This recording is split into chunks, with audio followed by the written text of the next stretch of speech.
Two Bulls in a China Shop is brought to you by these great companies that are giving us money to let you listen to their stuff. Bullshit, Kyle. We make this show. You and me. Two Bulls in a China Shop is brought to you by us. Someone's got to pay the bills, Dan, because it's not our trading. All right, roll them. When you shop at a Walmart Vision Center, you get it. You know that you'll spend a little less on stylish glasses for the whole family. Welcome to the Vision Center. Let me know if you need help finding the perfect frame. Hey, Mom, you were right. These glasses are cool. Hon, they take our insurance. That means Papa's getting a new pair, too. Whoa, glasses start at just $39. Next stop, groceries. So you can get a little more of what you need. Find a Vision Center near you. Save money, live better. Walmart.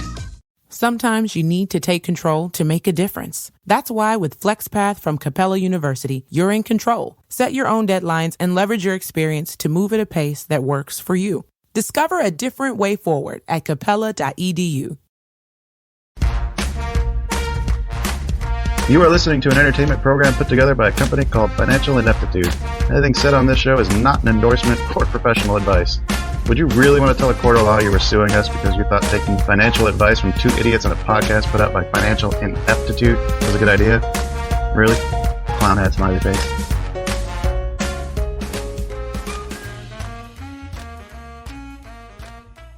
Hello and welcome, come one, come all, to the China Shop. I'm Shopkeeper Dan. With me, as always, is Kyle, creator of FinancialIneptitude.com. Kyle, are you going to put that on your license plate yet? Creator of FinancialIneptitude.com. I mean, I have a business card. Oh, nice. Or a treasure map, as you like to call them.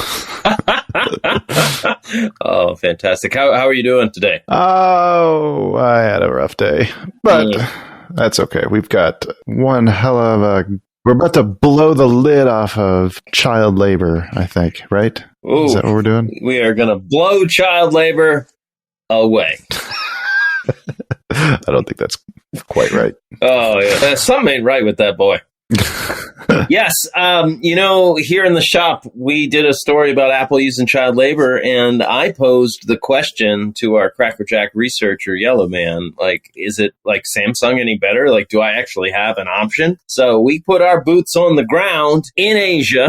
Whoa, hang on. He's en route, was the last update I got. Oh, okay. He hasn't quite made it to Asia yet. I think we're still probably on his way to the ocean from Ohio. Yeah. Oh, he's bicycling? Okay. Wheels on the ground, heading to Asia to find out firsthand what the situation is, what it's like. I did try to contact some children to hire them to find out if there were child labor, if child labor was going on, but I got flagged by Interpol. So I also did do some research to make sure that Reuters wasn't employing child authors or reporters, and could not find any mention of them, but I did see that there seems to be a bit of an epidemic of young child authors like writing their own nursery rhyme books. And I got to say, I don't like seeing print media fall victim to the same things that Apple and Samsung are doing. I didn't even think about child authors.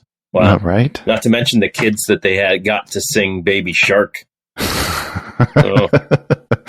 All joking aside, child labor is a very real problem in this world, and it's not something that I honestly put much thought into until recently, and until Yellow Man sent us some really well put together, well researched data on the situation. And I'm really should we just jump right into this thing? We're just two bulls trading information. What? Two bulls trading information. I'm inclined to agree. Two bulls trading information. That is accurate. Very accurate. What information? True. All right, so I feel like I should start off with his disclaimer here. So Yellow Man's comments are merely for entertainment purposes. All underlined statements and are statements made by Yellow Man, highlighted sections for emphasis, and spelling grammatical errors in the program E are probably due to language barriers. So I guess the real question when we're looking to this is like how far down the production line are you willing to go to see Like at what point does the company's ethics take over? Like, are they responsible for the raw materials that are mined from the ground and sent over to make the components? Yeah. Because if you go back that far, if you start looking at just the cobalt mining, most of that comes from DRC, and the DRC uses quite a lot of child laborers. Yeah, and it's not, from what I understand, and the stuff that Yellowman sent over that I was reading through about that, like, it's really cloudy to know where it came from in the DRC, right? Like, they've got it set up to where it's almost like Uber for cobalt mining, right? It's just like, oh yeah, you show up with some cobalt and I'll buy it. Well, the crazy thing is that Congo represents at least 50% of the world's supply. Ooh. And you know that people aren't like separating that out. Like, oh, this is questionable sourcing. This is not. Or if it is, it's sorted by price. So I've got a cell phone and 2 laptops. Yeah. So definitely one of those 3 batteries has cobalt that was mined by the DRC. More than likely. Cobalt mined by child laborers in the DRC entering the supply chain via major tech companies such as Apple, Samsung, and Microsoft, as well as auto manufacturers like Volkswagen and Daimler. Oof. And this is according to an investigation from Amnesty International and AfroWatch, a DRC-based non-governmental organization. Wow, that's pretty grim, man. But that's just the mining. Like, we can go a little more further up the supply chain. So there's some other stuff in here about Samsung's striving to fulfill its social and ethical responsibilities as expected from various stakeholders in the international community. But they may say one thing but do another, is what kind of it looks like here. Oh, hold on. I looked at their website and they had some pretty happy-looking children playing in the grass under a bright sun. Let's hear what their actual policy states, though, from Samsung themselves. Child labor shall not be used in any stage of manufacturing, and according to our policy, Samsung Electronics enacted the Samsung Electronics enacted the child labor protection policy, describing our strong will to prevent child labor in partnership with the Center for Child Rights and Corporate Social Responsibility, a social enterprise established by Save the Children Sweden. Child labor prohibition policy is based on the UN Convention on the Rights of the Child, UNICEF's Children's Rights and Business Principles, and ILO Convention. Whew. So they, no stage... at any stage of the manufacturing. So they kind of cover themselves on the mining aspect of it. Right, because they limit it to manufacturing, not the production of the raw materials that go into the manufacturing. However, there's a lot of their products that are manufactured in China. And at least one of these has definitely had business halted because of child labor concerns. And there is a massive report in here. And I actually read through that report, and I highly suggest check it out if you want to feel really depressed about the state of the world. Like, you want to talk about like conditions that make you happy to live where you live? Oh yeah. Your wages. Like, think back to like the old mining camps where like you got paid in script, and then everything to survive, like all the meals, you got docked pay for that. You got docked pay for where you stayed at, for your uniforms. If you were late, they dock your pay. That old song, 16 Tons? Yeah. I can't go to church because I owe my soul to the company store. Yeah, pretty much like that. Yeah. That's just how they treat their normal employees. Like the child laborers that are getting snuck into there is kind of shocking and surprising. Like, the teachers themselves are like kind of in on this. Is what it looks like from the report I was reading, where they mix in underage students with the regular students just to get them in there as interns. Oh, like, so they're giving like kickbacks to the teachers to like, hey, we need more students. They didn't necessarily say the teachers were getting kickbacks. They did say, let me find the actual. Oh, even worse, they're just doing it to look cool. I'm sure the teachers are getting paid something, but here, let me see if I can find the actual bit here. Okay, so according to their investigation, the employment of child laborers can occur was firstly because of HEG's slack internal supervision mechanism. HEG is the company that was doing the contract work for Samsung. Firstly, because of their slack internal supervision mechanisms, they never check student IDs. And then secondly, the teachers in that school take advantage of this loophole in the factory management in order to serve their own interests. They often provide false IDs or household registrations to those underage workers, or they mix the underage workers with their students on the pretext of internship, thusly creating an illegal channel that could allow children to be employed on a plausible pretense. So then the company discovered the existence of these child laborers in their factory, took no steps to stop them from working, and instead moved them to rented dormitories off the factory grounds so that way they wouldn't be detected by anybody doing searches. Inspections. Yeah. Yes. Oh, wow. Doubling down. Yeah.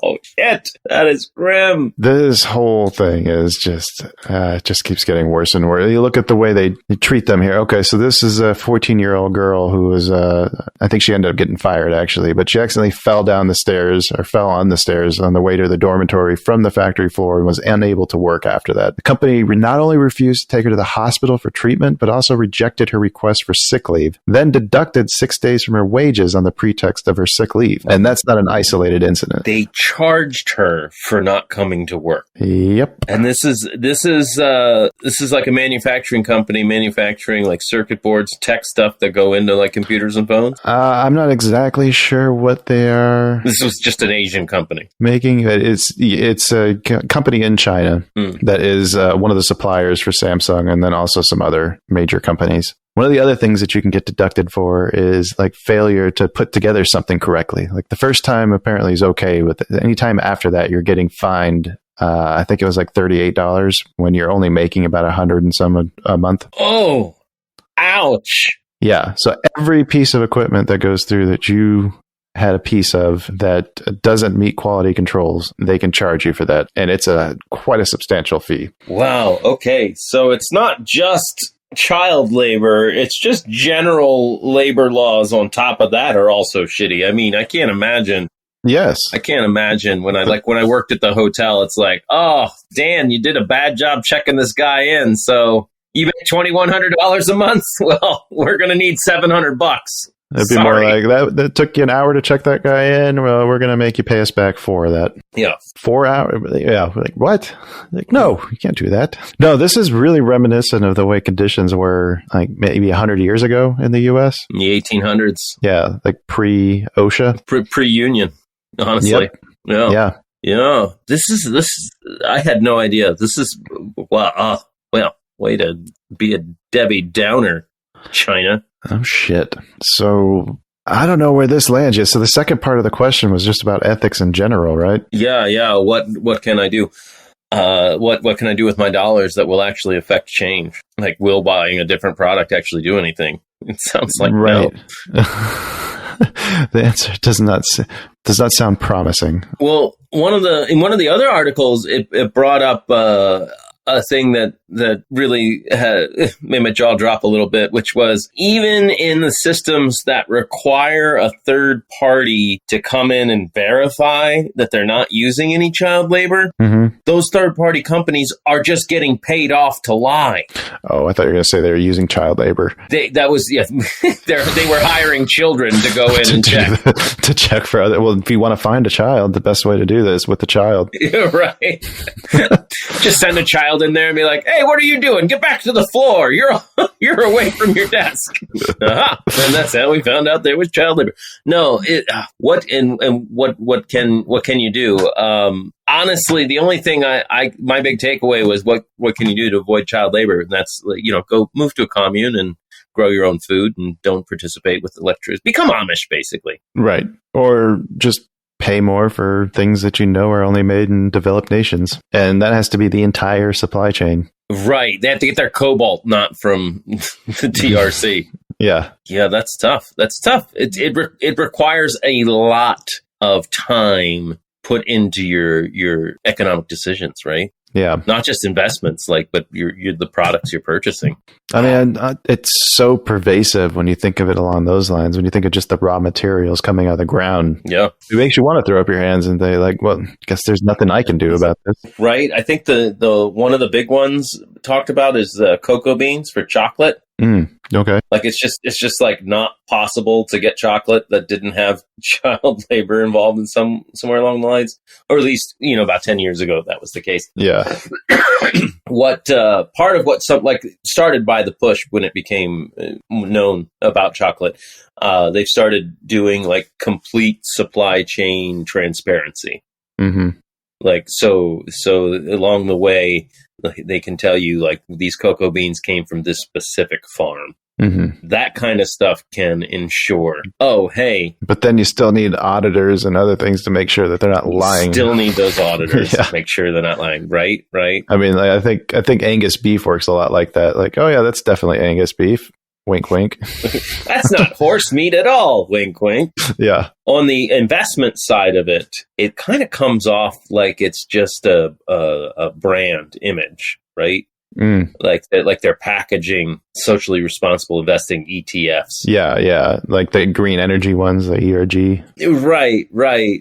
I feel like it takes a lot of due diligence to actually know whether or not a company is being socially responsible. Because like Samsung, they've got really great stuff on their website that sounds like they're doing everything they can, but when the fact of the matter is half the cobalt used in batteries is coming from Congo, and it's a dice roll whether or not kids mind it. Right. How well can they do? I think the article that I found that was most interesting was on doughroller.net. Is that one in the report? Yeah. Sorry, Yeah. sorry. Yellow Man found. Yeah. That yellow man had his children fined. Yes. It was the pros and cons of socially responsible investing. Mm-hmm. And I wanted to touch on their list of pros and cons. Okay. Hence, for our discussion. The pros, you're talking the talk and walking the walk. So if you're using socially responsible investing, sticking to your core values, allows you to focus on other aspects of your financial life and not worry about whether or not your investments are going to child labor or right. Number two, you're taking a stand. You're letting the world know with your dollars, this is how I feel. Okay. Ethical investing is growing in popularity, and you're saying, I want it to grow even more. Number three, you're rewarding ethical companies. The idea is the more we invest in companies that are being ethical, if in fact that we have found them to be ethical. It's voting with your dollar. Voting with the dollar, and that's going to make things better. For example, Lego ended its partnership with Shell Oil a few years ago and is now partnering with the World Wildlife Foundation on social initiatives, working towards having 100% renewable energy, reducing their carbon footprint when they make, because they basically just plastic blocks, make little plastic blocks. Yeah. Did you have Legos as a kid? Oh yeah. I did too. What happened to those? Probably in a landfill. So we're buying new Legos. I'm not saying Lego should have a recycle program, but I just, what's the difference between the Legos I played with and the ones for sale at Walmart right now? Right. Or Barnes & Noble. Barnes & Noble sells a lot of Legos now, by the way. I had no idea. Yeah. Oh, yeah. I guess they turned into collector's items. Right. And then number four, you'll sleep better at night. Oh, yeah. That's nice. Yeah. So I got that going for me. You got that going for me. Yeah. I mean, if you've got insomnia, here's the cure. Yeah. Apparently one study showed 2/3 of people around the world are willing to actually pay more for sustainable goods and ethically sourced goods. Even the number jumps to 73% with the millennial generation. So there's something to it. Like people want to feel good with their investing and their expenditures. So right. Sleep better at night. Now for the cons. Are you ready for this? Yes. Number one, ethics might become more important than performance. Might. Yeah. Yeah. Yeah. So I mean, you might lose some money. Yes. You might lose some money. As the article says, let's not forget the reason we're investing in the first place. Yes. Obtaining the highest return on investment possible. So, which made me laugh because I was like, I seem to recall somebody's got some stock in Altria. I do. But guess what? I'm pretty sure men farm that tobacco. That's true. Men and robots. Yes. We'll get into the ethics of robotic slavery later when the AI becomes self-aware if it hasn't already. Hopefully not for a while. Also, if you use the product, why not invest in the product, right? Wasn't that one of the investment strategies? Yeah. Try to get my dividends to pay for my smoking habit. Your dividends buy your cigarettes. You're doing all right. Number 2, you may be leaving a lot of great investments on the table, which I don't think it's that different than number 1, by the way. No, that's all the cons are that you can't make as much money. Pretty much. Number 3 isn't. It's many companies claim to be socially responsible, but they aren't. And that comes back to, you have to do a lot of research. Yeah. And what if you don't even know how to do the research? Well, wasn't there something that was just talking about the green energy funds, like how lax like the certification method was for it, like so much so that it's pretty meaningless. It's like meaningless. I want to say there was like an oil company or something that was on that list at one point. Yeah, it's like a pay to play thing. Like, hey Kyle, we could do the China shop stamp of approval and then just give it to whoever we want. What's the name of it? Is that ERG for the green energy companies? Oh, I don't remember in the slightest. Okay, never mind. Yeah, many companies claim to be socially responsible but aren't. Volkswagen is a great example of that. Oh, yes. If you recall, they put a lot of marketing into we got clean diesel. And then it found out no, we just programmed our computers to shut off when they're getting monitors. Yeah, to give you good numbers. You plug in to check the numbers. The computer knew oh no, we're doing great. My favorite question I saw on the internet was, which would do more harm to the environment, driving a Volkswagen for the life of the vehicle or shooting it into the atmosphere and letting it burn up there? And then the last con to socially responsible investing is the definition of socially responsible investing is highly subjective. Who's to say what is socially responsible? Well, can we just start with stop using children? But Kyle, we don't have to pay them as much. One of these articles did point that out. They're paying the kids less. Yes, I know. Good Lord. Well, they don't eat as much. It's true. They don't need as much money. Yeah, they don't need as large a bed, so it's less rent. Try these kids being freeloaders. I guess a silverish lining to some of the stuff that came out in the mid 2000 teens, like 2016. Well, is they're not kids anymore if they're still working. Oh man, that's true. Eventually, they just become labor. Hopefully, with seniority. I mean, really, one of the things that you had to look on here was people, somebody getting fired because there was an audit company, and the people who falsify their ages to get employed, and if they get discovered, the company would receive massive fines. So they just fire these kids and say thank you, goodbye. They don't also charge the kids to find their next replacement. I'm saying more than likely these kids aren't going to make it very long with this company because they're basically just disposable. Yeah. And that's not even getting into the safety things that they're completely lax on over there too. Yeah. Wow. Okay. So the question of will buying any phone make a difference? The answer is no. No, it doesn't seem like it. No. Now, I should point out that this report that we're reading through right now was one of the things that brought to Samsung the attention that this deserved. Granted, they should have been probably a little more proactive and figure this out themselves rather than letting a watchdog human rights organization get in there and figure it out for them. But whether or not there's been more since then, I think can't really. I don't have that information in front of me. I can't say that they've continued after this report came out. I'm going to guess that it hasn't changed because I don't remember the prices of Samsung phones skyrocketing on August 8th of 2012. Right. Is there any good news to come out of this before we close up shop for the day? Okay. So yeah, if you're interested in learning more about socially responsible investing, I like what Yellowman had to say in here, and I'm going to go ahead and read that out. My advice, because we don't do have advice here, is to do your research and find stocks that align with your values, but don't go outside of your guidelines for picking any other stock. For example, if you take a value investing approach and only want stocks that pay dividends and don't carry debt, don't break that rule just because a company considers itself to operate ethically. Meaning, use that to disqualify companies that you wanted from your investment choices rather than using it to qualify them. Yes, great point. Big shout out, special thank you to Yellowman for putting all this work in. No word. He said that he had his kids do part of it. Hopefully that was just a joke. But no, seriously, a lot of gratitude towards him. We'll have a lot of these links available if you want to read up on it yourself. Put those in the episode description somewhere. Okay. Well, sadly, I don't think our system will let us put the doc up. So we'll have to have those documents on the Discord. You'll have to join the Discord to find those. We'll provide a couple of the links to the stories we were talking about, I'm sure. But sadly, we're going to close up shop for the day. We will be back at you soon with some exciting, scorching hot stuff. As always, like, share, subscribe, rate. Do you think? Kind of ran out of steam there, didn't you? It's been a long day, Kyle.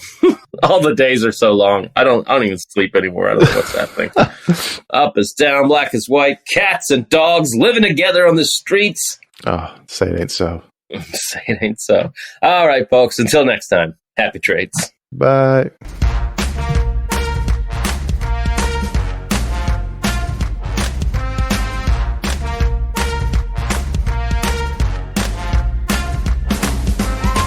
Two Bulls in a China Shop is an entertainment program, and all thoughts and opinions expressed in the show belong to the hosts and not of any company. They are not intended to provide specific advice or recommendations for any individual or on any specific security or investment product. It is only intended to provide entertainment about stocks in the financial industry of trading. If you make trades based on what you hear in this show, you assume all risks for those trades. Think about a bicycle. It takes balance to get where you want to go. Now think about business. Whatever your business or organization, you ride the line between numbers and people. Just like the bike, it takes balance. CLA, CPAs, consultants, and wealth advisors. That's CLA. We'll get you there. Clifton Larson Allen LLP. Investment advisory services are offered through Clifton Larson Allen Wealth Advisors LLC, an SEC-registered investment advisor. Anyone else have trouble sleeping last night? And the night before that? Same. And I've tried everything, but it either doesn't help me sleep, so I'm cranky and tired the next day, or I sleep and then I'm drowsy the next day. Luckily, Seize the Night and Day is here. Go to seizethenightanday.com to learn more about insomnia and how you can seize the night. And Carpe the DM. Make their mission your mission, because they will not rest until we all rest.